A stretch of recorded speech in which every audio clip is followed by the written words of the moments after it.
welcome back, sports fans, to another episode of GS Mossa TV race commentary episode, coming to you once again from the outdoor velodrome at Mountbatten Centre in Portsmouth.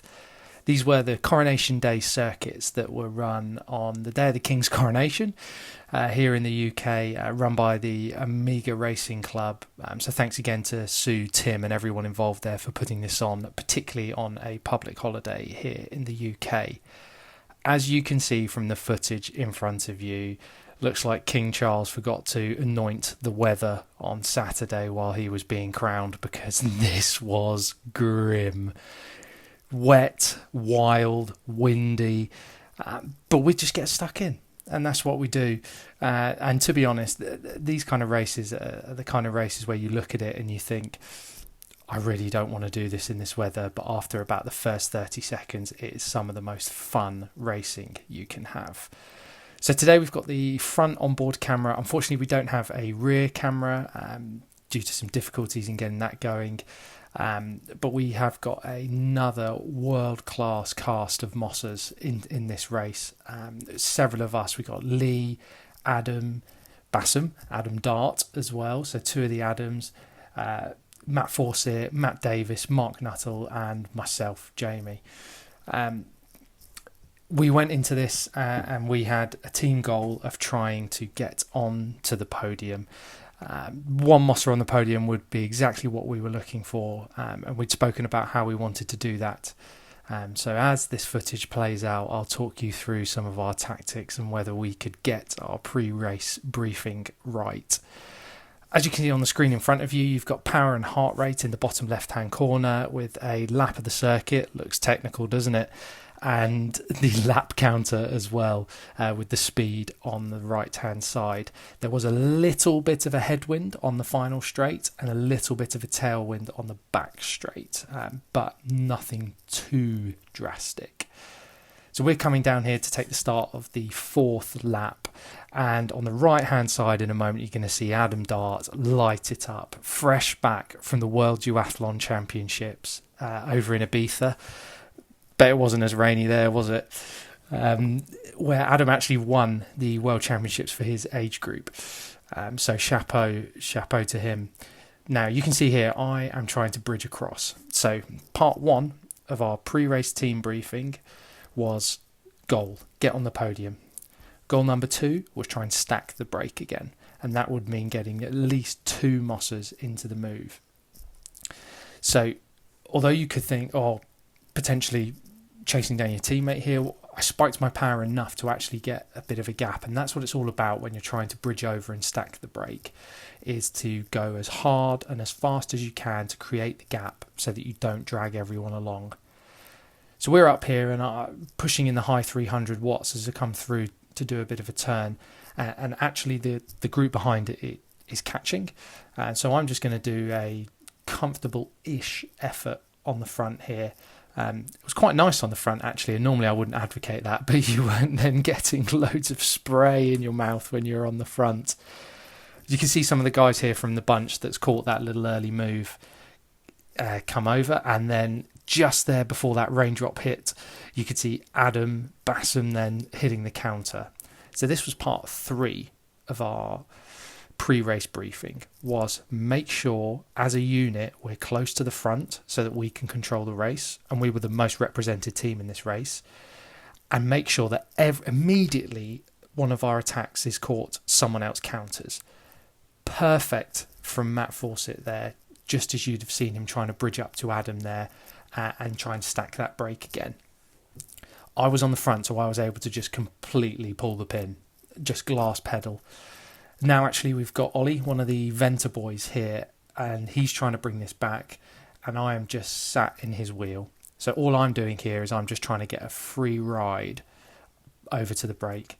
If this move gets caught, then we have to be ready for one of the other Mossas or myself to counter this. But no work from me, absolutely nothing. I am just following the wheels. Little spike in power there just to make sure I'm in the wheels. What you don't want to do when people are attacking is get caught behind a split. So that's Adam and Matt's move caught. These guys are going to put a little bit of pace on the front here. And as we come round onto the home straight, I'm just going to slowly move up, following the blue line here, and I'm going to spike the power, and I'm going to go. So 2 of my teammates have been caught, immediate counter-attack. No waiting, no allowing people the chance to recover. It was straight back on the gas and trying to put the hurt on. And this guy racing for the Navy came absolutely flying past me. I was doing about 400 watts, 50k an hour, and he came past like I was standing still. And he's got a bit of a gap here now. So I'm caught in 2 minds. Do I try and press on and get up to him and see if we can make it work, because he was looking strong? Or do I sit up and play the advantage of having teammates and work together as a unit with all the other Mossers to try and bring him back? And just like that, here comes Matt Davis. And this was kind of needed. My heart rate's quite high, my power was quite high, and I'm going to do a little bit of a surge to get onto his wheel. And we're going to communicate now, and we're going to say, okay, me and you, Matt, are going to try and drag him back slowly. We don't want to bring him back too quickly, because that would burn through too many matches, but we're essentially going to go into a bit of team time trial mode and just slowly wind him in. You can see he's got just around this bank here. Matt's going to flick me through. Power's going to go up, and we're just going to work and work just to slowly bring him back. Now, as we do, there's the catch, and there's Mark. So Mark has gone straight over the top of him, and I'm just going to let his wheel go now. I'm going to get onto the wheel of the Navy, chap racing for the Navy, and Mark is going to go. And that's another thing. So again, listening to the pre-race briefing that we said, counter, counter, counter, perfect from Mark Nuttall there. And I'm doing 100 watts on the front. And if you think that Mark is doing probably 400 watts, 4 to 100, he's just going to pull out a bit of a gap there. You can see Adam there has countered over the top to try and bridge up to him, and again try and stack the brake in our favour. And we're not going that fast on the front here. No one followed him, so again a big attack to try and make the split in the bunch. And this is now settling a bit. So at this point we're thinking, can Mark and Adam stay away? Unfortunately, they couldn't, and the bunch here has just caught them. But as soon as they're caught, the 2 Matts get on the front and pin it. Another attack from us. So, I mean, we're 15 laps into this race, and there must have been about 6 or 7 attacks from us. So you can see what the tactic was beforehand, and I think everyone in the bunch now was starting to realise. And this is where another point of our pre-race briefing comes into it, is that we wanted to be as a unit towards the front of the bunch so that we could start to do things like this. Sneakily try and stop any attacks by spreading ourselves across the road, but not blocking it, because that's against the UCI rules. And just making sure we're in a position as a unit to follow the wheels. We're getting free rides here, so we're doing 53, 54k an hour, but we're doing under threshold, because the guys on the front of the bunch here that are working to bring back our teammates are doing all of that. So Adam and I here are going to maybe try and just make our way up towards the head of affairs in the bunch. So there's about 4 or 5 guys up the road, and we've got 2 of our teammates in there. So if Adam and I can get towards the front and glass pedal 50 watts, amazing. This is exactly what you want. We are doing no work here, and we are helping our 2 teammates that make up almost 50% of that breakaway getaway. Unfortunately, it's looking like this is coming back after that chap, number 41 there, I think, doing a huge effort, and things do come back. So this is a point in the race now where things are about to split. So I'm going to do an attack here, and these number of attacks, we're probably on 7 or 8 now, are starting to add up, and the fatigue in the group is starting to build. So for anyone out there who's racing, getting into racing, or wanting to race in a aggressive manner, or taking on the race, those attacks, don't be put off if those first couple don't work. Just know that the fatigue is cumulative, and as the race goes on, everyone in the bunch is going to start to get more and more tired from those attacks, and that's when the elastic can snap. Now, in terms of elastic snapping potential, I've actually managed to get away here with Adam Dart, so a teammate, and then also one other chap who's on the Silver Merida. And we're having a bit of a conversation here about whether we work. And we have probably got about a quarter of a lap on the rest of the bunch. And you can see here, we're having a bit of a chat, and we've decided to do a couple of turns each. I'm saying to this guy, yeah, we will work if you work. But unfortunately, it broke down, and there was a little bit of miscommunication maybe, but the three of us couldn't stay away.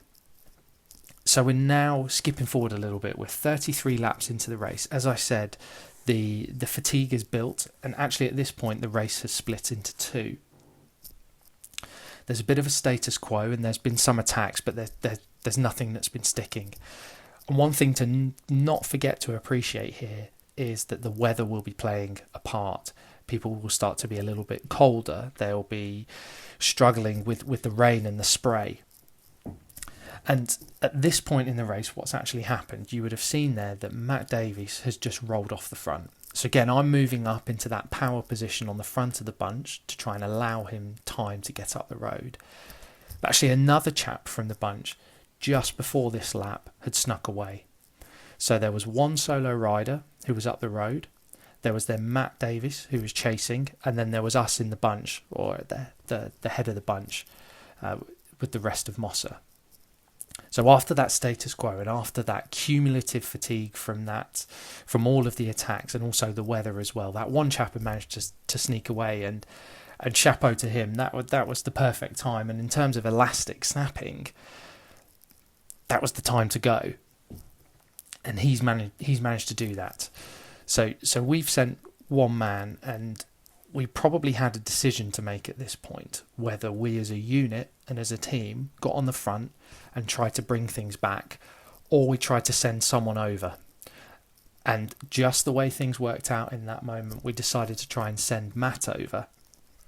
Unfortunately, he was unsuccessful in his little time trial mode to get over there. So now you can see we're at 48 laps to go. 48 laps, so 5 laps to go now. And this is the second decision on the road that we have to make as a team, is what do we do now?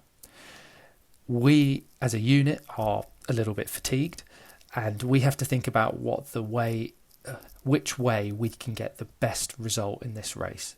And thinking back right to the start of the video and to the start of the race, where we were talking about what our goals were, our goal was to get a Mossa onto the podium. And we decided in this moment that the best way we could do that is to run a lead out and try and lead Adam Bassam out to try and take the rest of the bunch sprint. Now, you could probably say on the other hand that maybe we should have got on the front as a team and decided to chase that guy down and then see what happens and try and race for the win. And in an ideal world, we would get on the front, exactly as I've just said, bring him back, and then one of the Mossas would sprint for the win. But we played the percentages here and wanted to remember what our team goal was there in terms of the podium. That was to now formulate the lead out, and as I said, try and lead Adam out and put him in the best position to win the bunch sprint. If we'd have gone for the other option, then there's so many variables at play. We were fatigued anyway ourselves from trying to attack and get away.